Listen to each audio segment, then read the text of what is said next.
Yeah, right. 40 minutes probably. All right. And we are back for another episode College Football Clarity.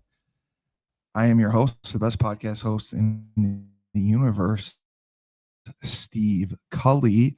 And with me, as always, my counterpart, Mr. Rocky Carigliano, the Rock Pile, here himself after a big week.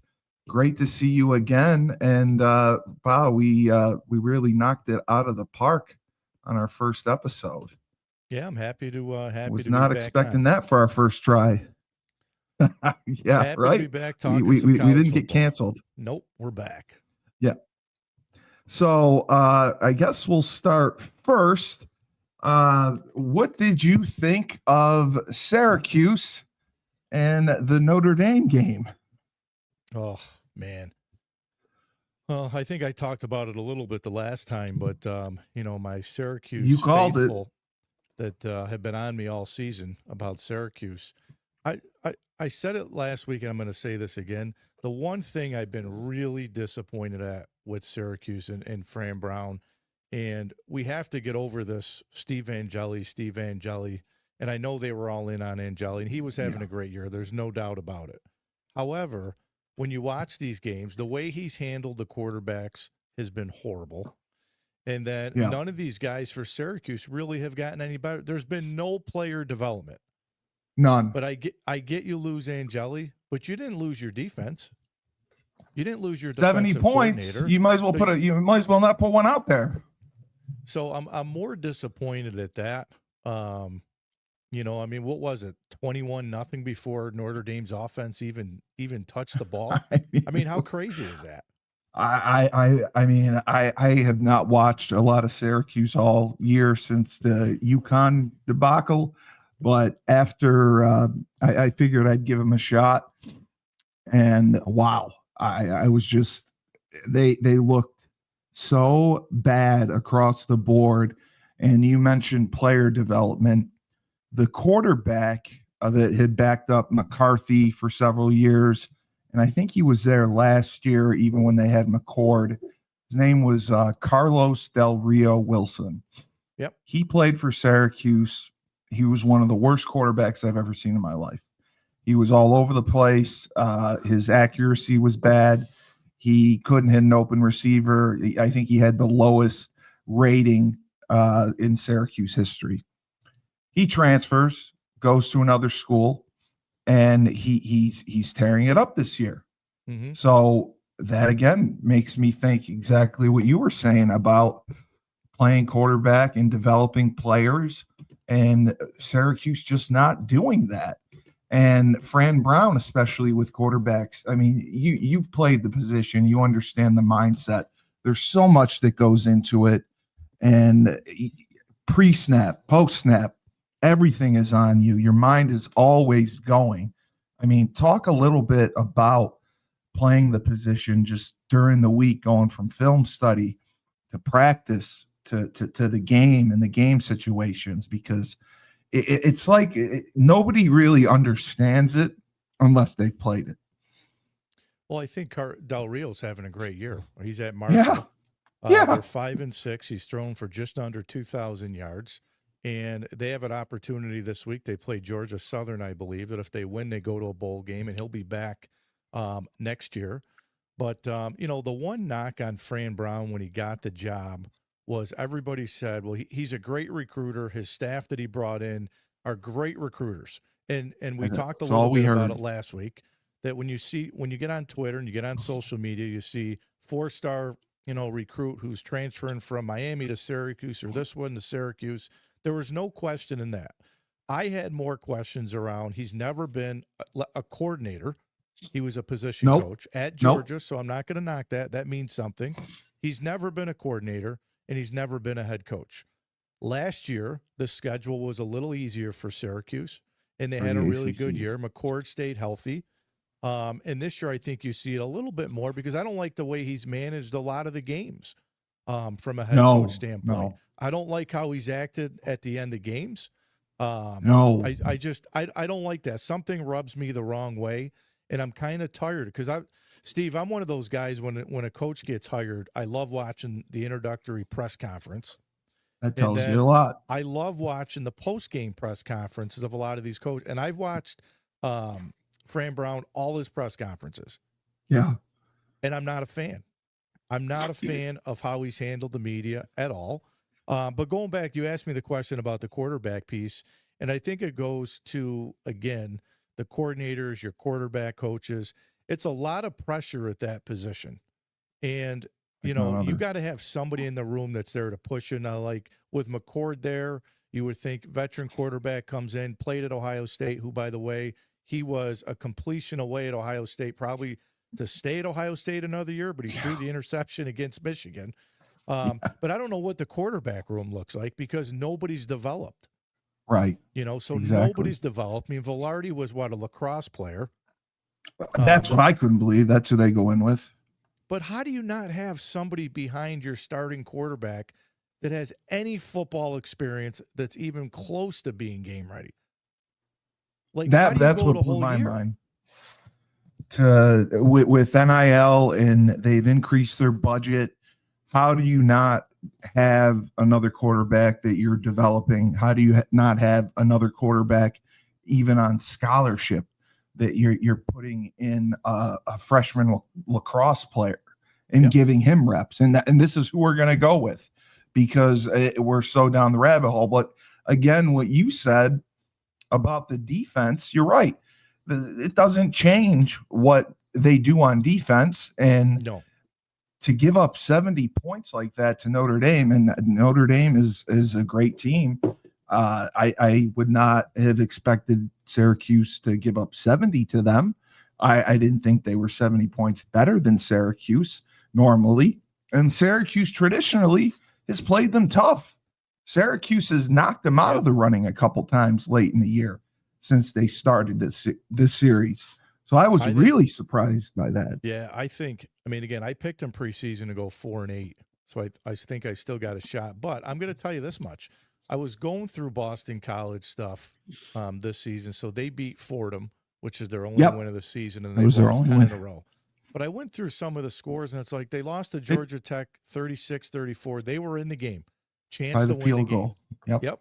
Notre Dame, they play 25-10. Louisville, they play 38-25. So I think Boston College has gotten a lot better as the years went on, where Syracuse has went the complete opposite way. I think Boston College goes to the Dome and beats Syracuse this week, and I think Syracuse with the way they're playing, they haven't given up on their team. They haven't given up on their coach. They're not going to come in and lay down for them, and they're fired up and looking towards next year. They want to send their seniors out on a high note. They had a good season last year for them, and Bill O'Brien, he doesn't put up with BS. He is not going to let them come unprepared and give a poor effort. And when I watched Syracuse, I saw a combination of either lack of effort, poor coaching, especially defensively when you see two guys in one gap leaving gaping holes. When you see some of the comical mistakes that they make that are day one install for defenses, that's what scared me the most, seeing that, because that is easily correctable. You can make adjustments. You can make adjustments on the sidelines. I don't know who's upstairs and who's talking to who, but that was a major disappointment.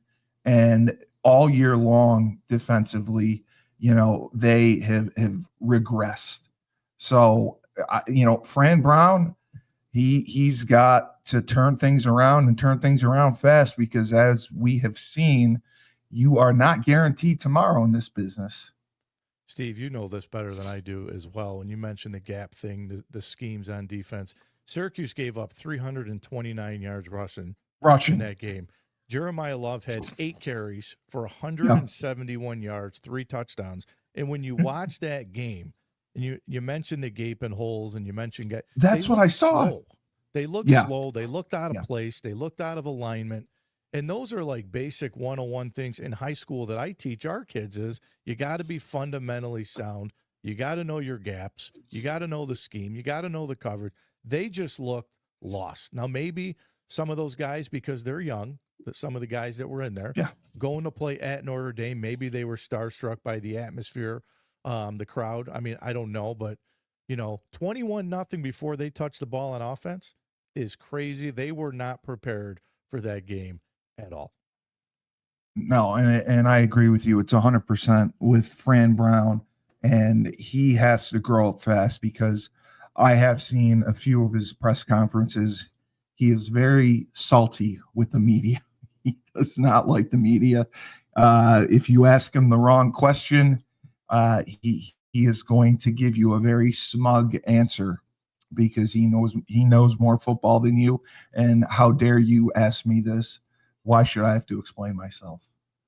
I mean, I think That's what cracks obviously me up. he'll get the pass because he had the year last year. He'll get a pass Mhm. this year. And then next year, Angeli said he's going to stay. Some of the guys are going to come back. But if he has a debacle next year, now he said he's going to go get a couple quarterbacks in the portal, which he should. But if he has a debacle next year where this team's 3-9 or 4-8, I think they're going to have to show huge improvements going into next season. They got to go to a bowl game. But I feel like I've said this for 20 years. I've said it for a long time. And I think I said it last week too when we originally talked, is Syracuse has to win the 50-50 games. So in the past, Wake Yeah. Forest was always a winnable game. NC State's been a winnable game. Carolina's been a winnable game.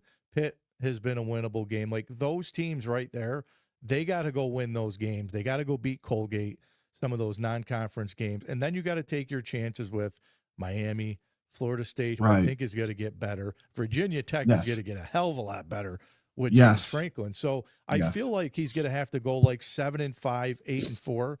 But I feel like that's what Dino Babers and some of the past coaches do. They went 7-5 I think that's their and 6-6. ceiling. Yeah. I think that's their ceiling in the ACC.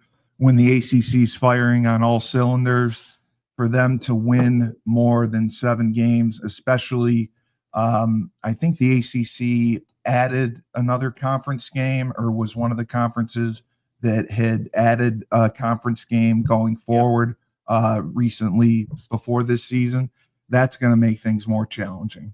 So the other elephant in the room is UConn coach Jim Mora taking off for Colorado State. Yes. Yeah, so you're the UConn guy, man. What'd you think? We saw this coming. We kind of knew last week talking to people in the administration. He spends the majority of his downtime in Utah. He's got a place in Utah. He's always out west. He loves being out west. He's a West Coast guy. I was surprised he took Colorado State because I don't think that is a great program. I don't know that he will be able to survive in the Big 12, that climate, especially with some of the money being thrown around, them being a state school. And I don't know that they'll have the donors to get the money. And he lives and dies with the transfer portal. And I give him a ton of credit for what he did at UConn with the transfers that he got and the value that he got out of them without having to spend millions of dollars was huge. And I go back to the Duke game. Duke paid their quarterback $4 million this year, $4 million last year. Mm-hmm. We didn't have anything close to our entire roster being paid $1 million. So for him to do what he did was phenomenal. He benefited from a very, very soft schedule. The good part was being able to beat Duke, being able to beat Boston College, the 2 Power 4 wins he needed. Air Force was a good win. Yep. Even though they're down. And then Syracuse was right there. We would have had them as well. And I think we're the first team ever to lose 3 games in overtime. Yep. So it's just going to be challenging. He wasn't making a ton of money. He had been out of coaching for 5 years. And we really, resurrected his career by taking him on. and he delivered. He's the first coach. It's first time ever we've had back-to-back 9-win seasons, which I think is really impressive. Other than the schedule, they moved to being an independent. They got out of the AAC, and it allowed them to play teams they are more competitive against, teams that they match up better with. But I definitely think, like, when I played, we were moving up to FBS, but we were playing more of the Big East teams. We were punching above our belt. They've been kind of punching below their belt, playing UAB, playing FIU, playing FAU, Ball State. I mean, those are games. And, we were talking about it today because everyone is in hysteria about it. I said, whether he stayed or not, the problems for us are not changing. We don't average over 30,000 fans for a home game. We don't have a great broadcast deal. And for a conference, I mean, we're holding out because we want to be in a Power Four conference. We don't want to go back to the American. We're not going to go to the MAC, the Sun Belt, or the Conference USA. They don't want to go there. And we're tied into basketball for the Big East until 2030. And, whether he stayed or not, the schedule next year is a little more challenging. We have to go out to Wyoming. We're playing Air Force at Air Force. We at least have Syracuse at home. We have BC, I believe, at home. But for us to get into a Power Four conference, the money has to be there, which it's not. The television revenue has to be there, which it's not. And if he stayed, that wasn't going to change, and it was only going to become harder. And I think he realized that.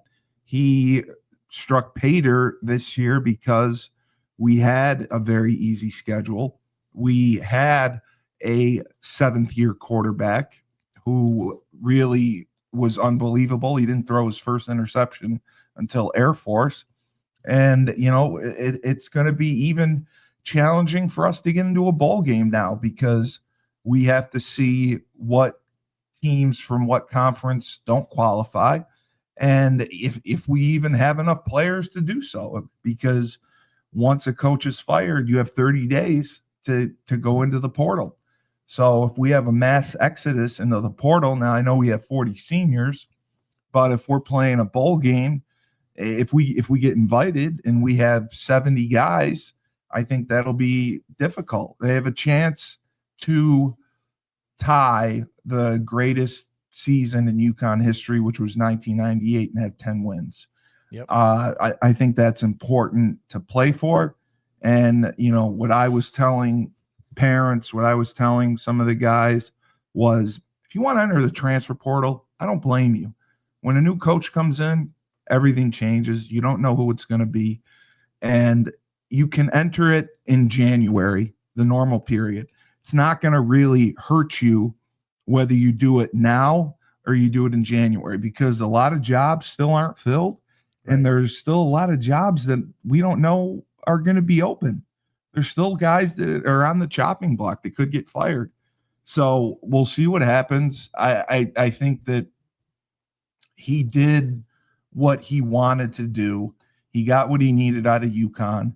He was being paid very low for a Division I FBS head coach. It was like $2.5 million. And I think with his incentives, he made it to $3 million. But you're not going to retain someone for any longevity when you're paying that much. So he's 64 years old. He's going to be 65. I think he saw an opportunity to go back out west where he wants to be, where he spends all the free time anyway. And he's got one more payday, and this will be his last gig. But I guarantee you, he's not lasting 5 years at Colorado State and playing a Big 12 schedule. He's not going to have UAB coming to town. He's not going to have FIU coming to town. He's not going to have Georgia State coming to town. It's a little bit different when you're playing Colorado and Texas Tech and some of those Big 12 teams. So we're very disappointed to see him go. It was pretty much expected. We had heard last week and the week before that he had interviewed out at Oregon State. And if the dominoes fell at Washington, he would have an opportunity to go there.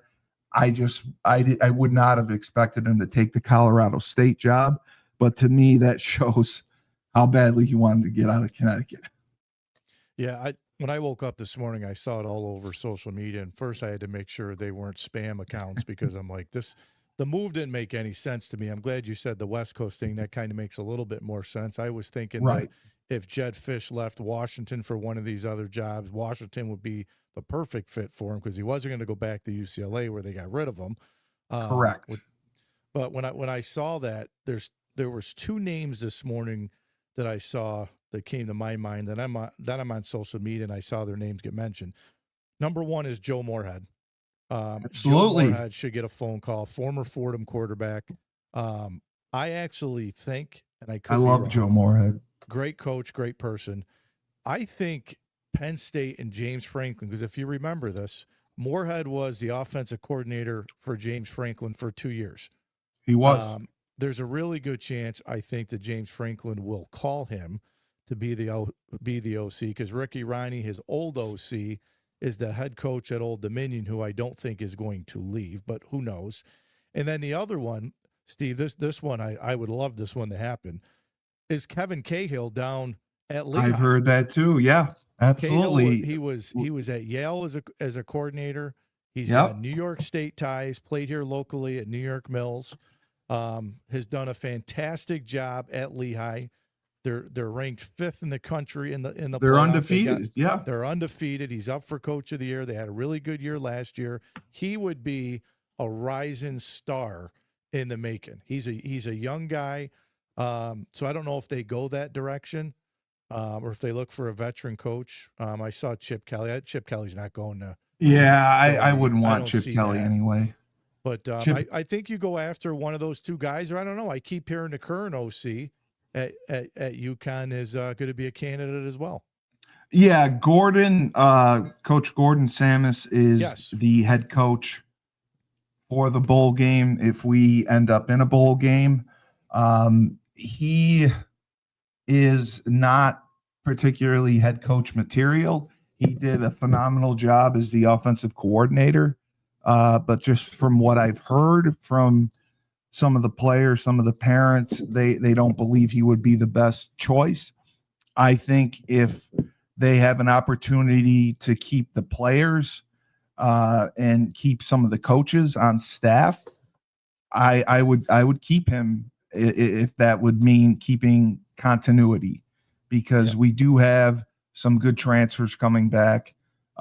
We don't want the mass exodus entering the portal. But again, I mean, it depends on what happens Saturday, and it's going to depend on what happens with the bowl game. And I think he would be a good candidate. But yeah, if I 100% agree with you, I would go with Kevin Cahill. I want the young guy.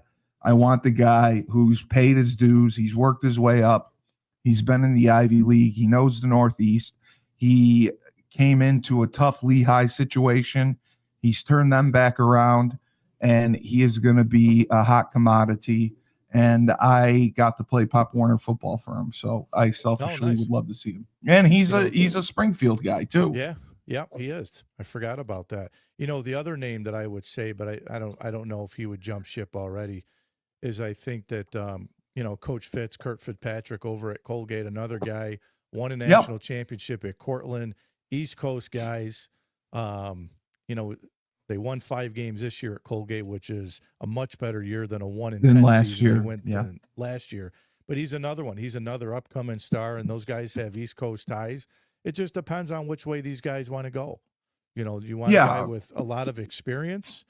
Are you going to get a coach from like the MAC, middle of the MAC team to come over and coach at UConn? So I don't know, but those would be two guys potentially I think would be really good fits.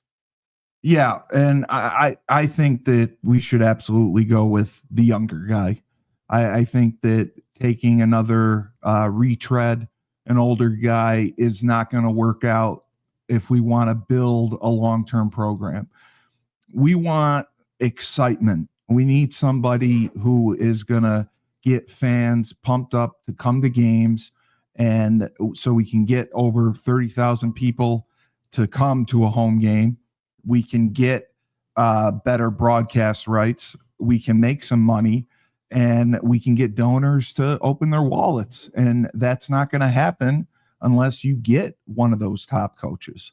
So it's not going to be a long search, because the time frame right now is so fast with everything. It was fast how guys got fired. It's going to be fast how guys get hired. So I think by the time, I think before Christmas, we'll know for sure who we're going to have, and hopefully we'll be in a bowl game. But we turning to the college football playoff rankings, not a lot of change other than you called the Oregon USC game is the matchup you wanted to see. Yeah. And Oregon won. They moved up and leapfrogged Ole Miss. The issue that I keep reading about, number one, is the ACC, because the ACC champion is supposed to get one of the playoff spots and potentially a bye, I believe, if they're one of the highest seeded conference champions. There is nobody in really the best team in the ACC is Miami. I mean, would you agree with that, or do you think Virginia is? No, I would agree with you. I think the ACC is a little crazy, because if SMU wins this week and they're a double-digit favorite to Cal, they're in the ACC title game. They're in the championship. And then I do believe Miami's going to have to beat Pitt, and if Miami beats Pitt, they're going to play SMU, which I think would be a really good opportunity for Miami, because one of the things I had a problem with, and I thought the committee has done a pretty good job up until this past week, because I don't know how you have Notre Dame sitting in, I think they were at 8, and Miami, I think, was at 11 or 12. They were at 13, and they jumped Utah. They're at 12 now. Yes. So if you remember, Miami beat Notre Dame head to head. Head to head. Yes. So right now, to me, it's like, are you going to discount that game? The head-to-head matchup, because the committee has said they've watched closely these games. They're going to take that into consideration, because right now, to me, Notre Dame's, I think, a 2-touchdown, maybe like 18-point favorites this week against over Stanford. Stanford. They're going to beat Stanford. Yes. So if they win, they're in. They're not going to get dropped, so they're in. But the question I would have is, let's say Miami wins this week. They go play SMU in the ACC title game, and Miami's still on the outside looking in. You have to take that head-to-head matchup into consideration, because if you don't, then why the hell schedule those games during the year? I don't know how you ignore it. I don't know how you ignore it. You have to look at that. I think Miami's playing really good. Notre Dame, to me, the schedule again has been in their favor. They haven't really played. They haven't been challenged. I think they're really good. But I think, again, Miami beat them head-to-head, so they'd have to have the argument to get in. I think Miami's going to win out, and I think you're going to probably see two ACC teams in, which is going to be crazy, because you could have a 3-loss SEC team that's going to get there. And then what do you do? Do you take the ACC team that wins the ACC championship and leave a 2-loss or 3-loss SEC team out, who's been in a battle week in and week out, and the schedule's been absolutely crazy? So it'll be interesting to see how it plays out. But let me throw one more scenario at you, because I'm a Michigan guy and my wife's the Ohio State fan. If Michigan beats Ohio State this week, and I know it's a long shot, but last year they were 24-point dogs in one. And they won. And now they're a 10.5, I believe, this week. If Michigan beats Ohio State and Washington beats Oregon, Michigan would play Indiana for the Big Ten championship. Yep, 100%. And it is crazy. And even the ACC, there's 10,000 different scenarios where even Pitt could make the championship if 10 different things happen. So they want to go to a straight seeding model, I believe, where just the best teams get in, but they don't want to get rid of winning the prestige of winning a conference championship. They also talked about going to 16 teams, then it's 20 something teams. I don't know what the answer is. I think it's too much to try to go to 20 teams and making the season that much longer, especially if you do care about going to class and getting grades. Yep. And then, the other question, Ole Miss with what they're going to do with Lane Kiffin. I mean, basically saying we want a decision by the Egg Bowl if you're going to stay or go. I mean, they're having another 10-win season. They have a chance to make a run in the playoffs as well. And you would run him out of town like that? Or is the pressure coming from FSU and Florida, which I wouldn't be surprised if it is. But Lane Kiffin, for the job he's done there, for the time he's been there, I think he's earned the right to coach this thing out and make the decision on his own time. I don't think he should be forced into it. He's in a really tough spot. Yes. In a really tough spot because I think he's really torn. Because I said last week, I think he stays at Ole Miss. I still think I'm about 80-20 that he stays. Now, I think I keep hearing every time you turn on social media, some of the guys I follow have said it's pretty much a done deal. He's going to LSU. It'll be announced after the Egg Bowl. But there's got to be something that says if he leaves, there's a really good chance that Ole Miss is still going to get in. But the question and the answer that I think I heard today was if they win the Egg Bowl, which they should, they make the playoff and Lane leaves. I think it's a matter of, are they going to get a home game? Or are they going to have to go on the road? But if you're Lane Kiffin, can you imagine if you have to leave this team as your team? Steve, I said this the other night. I saw the pairings. I think if they're paired the way it is, I think Ole Miss can play for a national championship. I think they're really, really good. Like, how do you leave? How do you leave a team that's fighting to play for a national championship and just leave? They would have the path to do so. I think it'll ruin his image because I think he's cleaned up his image. But here's the curveball I'm going to throw at you. And I don't know, maybe I'm crazy.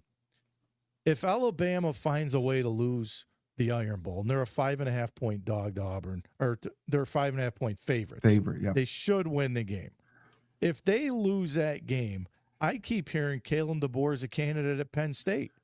What if he's been mentioned across job and Kiffin takes the Alabama job? That's the job I could see him going for. That's all. Everyone's been talking about that. It's all about how the dominoes fall. Kalen has not been, let's say, loved since he's gotten to Alabama.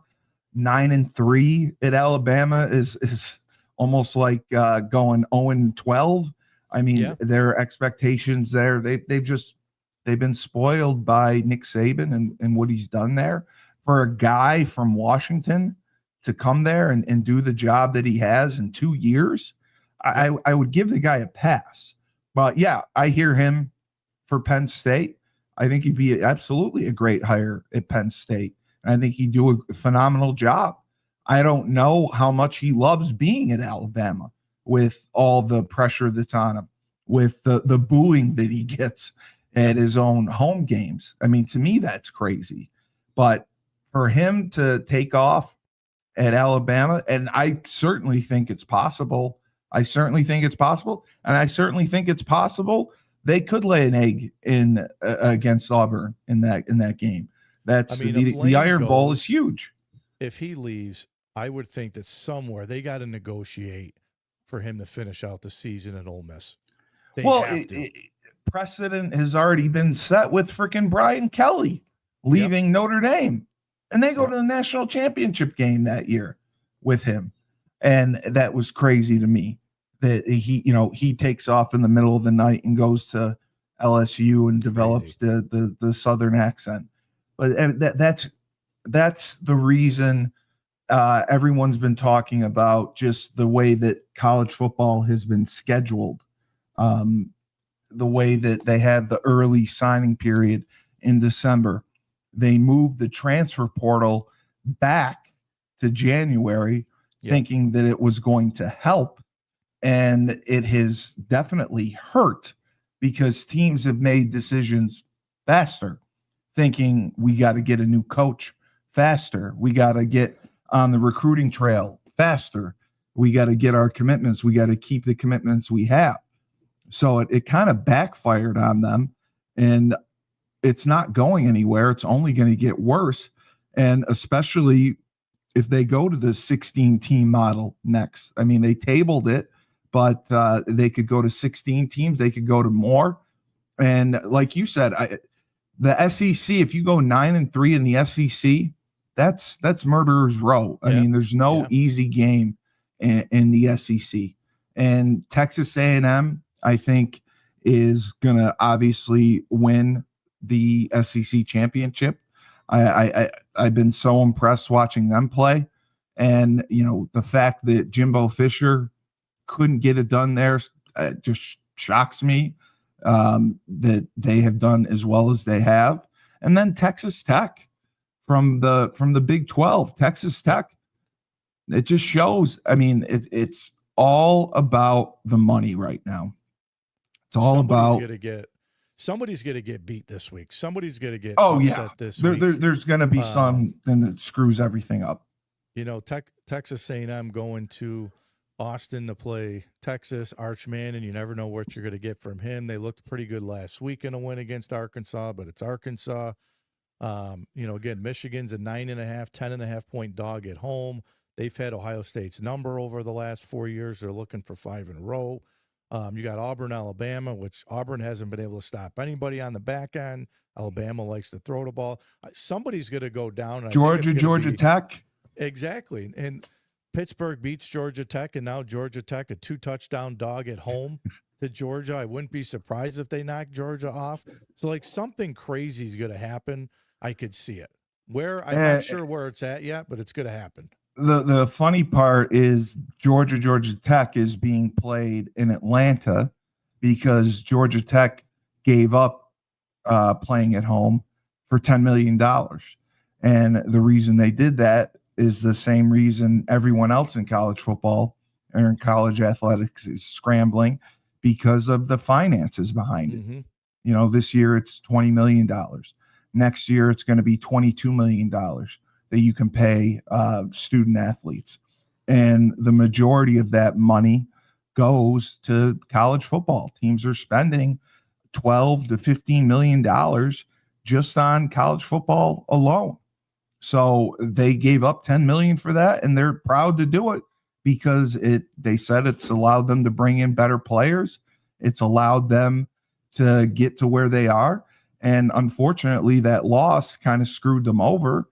But I mean, they're going to end up 10-2 as well.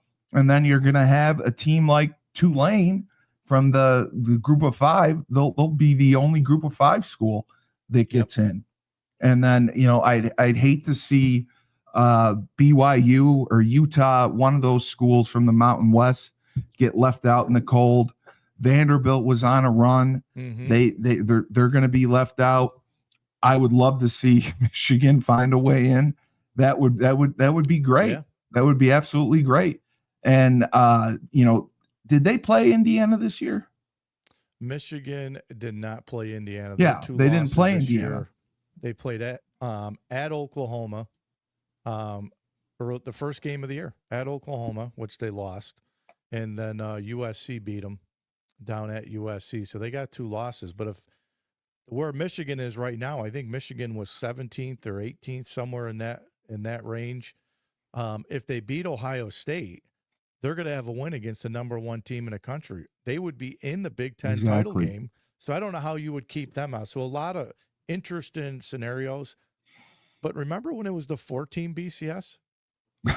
I do, yes. How crazy would it be right now to think it'd be Ohio State, Indiana, A&M, and Georgia would be the 4-team, and we'd And be yeah, talking about 5 and 6 who didn't get in. I think they're going to go to 16 teams. I do. I think we're I going to think see they it. have to, and it happened because there were 3 SEC teams in it one year, and you were seeing especially the same teams over and over and over again, and they tried to go to this model, the 12-team model, which I think was great, but I think that it would be more fun, but all they look at is the revenue, and a 16-team model for revenue wise would be huge. And I can't remember what year the playoff rights change over, but it's coming soon. So they want to have a new model in place so they can make more money. And I know they have a new commissioner now because the Baylor AD stepped down. So if you are predicting this weekend the main rivalry games that we talked about, who do you like for Ohio State, Michigan, Georgia Tech? Who do you like in those games? Miami, SMU. Who do you think's going to make the ACC title game? I think Miami's going to win this week. I think you're going to see Miami and SMU. I do think A&M's going to go in Austin and beat Texas. I like Georgia. I think Georgia right now is peaking at the right time. I know people are going to say, well, how can you say they're peaking at the right time? I think they're playing really good on both sides of the ball. Early in the season, I didn't think it was a typical Kirby Smart defense, how we normally have seen a Kirby Smart's defense play. But I think they're playing really well right now. I think they'll go into Georgia Tech, and I think they beat Georgia Tech. I'm a Michigan homer. I'm hoping it happens. I am too. Ohio State's the better team, but sometimes the better team doesn't win in this game. No. And the fact that they're calling for snow, if they can get it to the fourth quarter and it's close, Ryan Day's going to panic and shit the bed again. That's what he does. In his head, right? I think it's in his head. What he does. He's got a Michigan problem. He does. So I'm hoping that always happens, has. but I'm not sure it does happen. I like Miami over Pittsburgh. I like Oregon over Washington. I think the one game, Steve, nobody's talking much about is I think the Vandy-Tennessee game. Vandy's going into Tennessee. Tennessee's got 3 losses at home. Does Vandy get it done for the first time, at that stadium? I think that's going to be a really good game. Have a 10-win season. That would be huge for them. And what do you think about Notre Dame? I mean, Notre Dame, regardless, they're going to be in the playoffs. And it's going to be Miami winning the ACC, most likely. I think Miami's going to have to have somebody lose at the top. I don't know, Oregon going into Washington. Can Washington beat Oregon? Yeah, will it happen? I don't know. I don't see it. Right. If Ohio State, a one-loss Ohio State, how far do you drop the Buckeyes? I don't think you're going to drop Ohio State that much. Yeah. Unless if Ole Miss loses the Egg Bowl, there's a good chance. I think they drop Ole Miss out, and then I think it helps Miami. But again, I go back to if Miami and Notre Dame played each other, how can you keep Miami out? Yeah, and what I hate is it all depends. Christy, he found me again. It's a guy that watches my podcast. Yeah, he doesn't want Joe Moorhead. He's a retread. No, I agree with you. And as we've seen, college football this season has been completely unpredictable, and it's not going to go as planned. So there's going to be many things to deal with. I think we may see 2 upsets, and then anything can happen during the championship games. So we'll see what happens. But again, great job, great show, great analysis. I'm excited for tomorrow. I wish you a happy Thanksgiving, you and your family. And I was at the New Hartford game. It was horrible watching them lose, but what a great effort. And I was so impressed with Johnny Vitullo and Peyton Way. I just want to give them a shout out.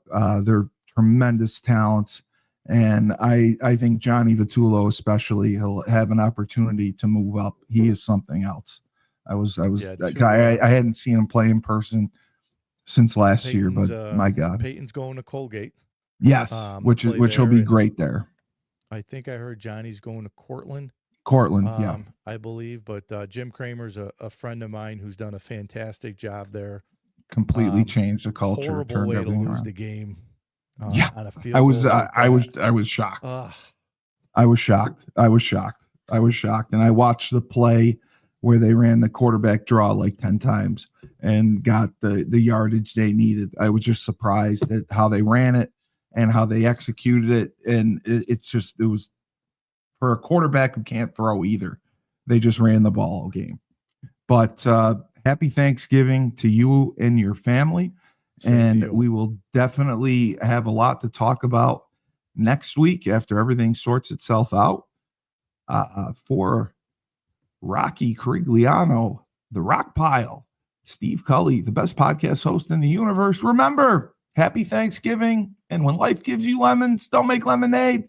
Take 2 oranges, throw them right back at life.